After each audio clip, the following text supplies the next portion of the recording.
So the other day, I'm driving in a parking lot, and I'm looking for a space. I see one out in the distance. But when approaching a three-way stop sign, the guy approaching to my right just rolls through the stop sign, swings right in, and pulls into the spot that I was eyeing. Man, was I mad. But my wife found it hilarious. "Why are you laughing?" I asked her. She said, "Because that was such a Darren move, you got a taste of your own medicine." Well, I certainly didn't agree with her at the time. Looking back at it now, like always, she was probably right. Very few people drive around strategically planning their driving moves 4 and 5 turns ahead and then move impatiently through them like I do. And when confronted with the same behavior, it triggers, well, a heightened response, let's say, because I know what that person was up to. This is what's called the mirror effect. Carl Jung put it this way: everything that irritates us about others can lead us to an understanding of ourselves. I think one of the most challenging spiritual and personal development lessons we're here to learn is this: we can only see things within others that we see within ourselves. We come to understand ourselves best through our relationships with other people. We can only be triggered by something we know and have experienced ourselves. The traits we tend to dislike in others are usually the traits we don't like about ourselves. We then tend to judge and criticize these characteristics in others.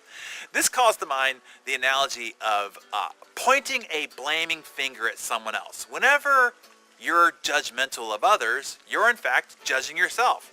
When you're pointing your blaming index finger to someone else, you're pointing the 3 fingers right back at yourself. When we judge, we self-expose. Those triggers are in you by cause. What we don't want to see in ourselves, we judge harshly in others.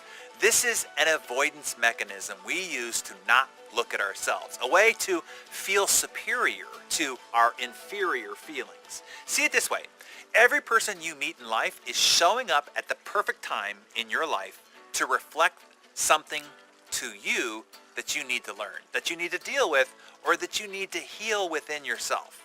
The people with whom you interact are showing you who you are and ultimately providing you with an opportunity to grow, to better yourself, and to learn to love yourself.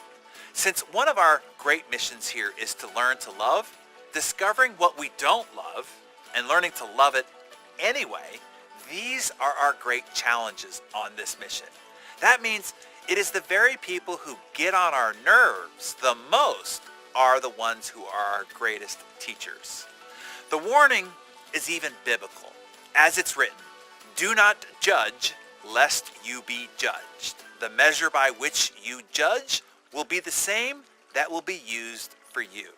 So, how do you know what's in the mirror? Well, here are a couple of questions to ask yourself. What do you hate? What type of people do you really loathe? Is there something that they are triggering? Either a past hurt or something that you loathe about yourself. I remember one of my employees a long while back complaining about another member of the team who just talked too much and never listened. Well, guess what that complaining person was notoriously known for? Yes, talking too much and not listening. This mirror effect can be quite comical at times. Realize this: the more strongly you are irritated by someone's behavior, the bigger the issue is in you. Here's number 2. What do you project? Like an emotional movie projector, we are always projecting our own internal beliefs or feelings or experiences onto other people, particularly those issues that we are consciously or unconsciously guilty of ourselves. So, look around you. Do you view people as untrustworthy, cheats, gossipy? Does everyone around you seem angry, unhappy, fearful, whiny? You may be seeing your own inner self being projected onto others. Put simply, when people have a negative trait, they are more likely to see this negative trait in others. And further, they were less likely to think that they had the trait themselves. But now you are smarter than that. So today, I want you to spend the day looking in the mirror. Every time you find yourself triggered by a person or a situation, I want you to ask yourself the following questions. What is this person teaching me? What do I need to learn about myself here? Do I behave like this every now and then? Have I behaved like this in the past? Do that today, and today will be a day of great spiritual and personal growth for you. Keep looking in the mirror, and that will be the key to your getting better every day.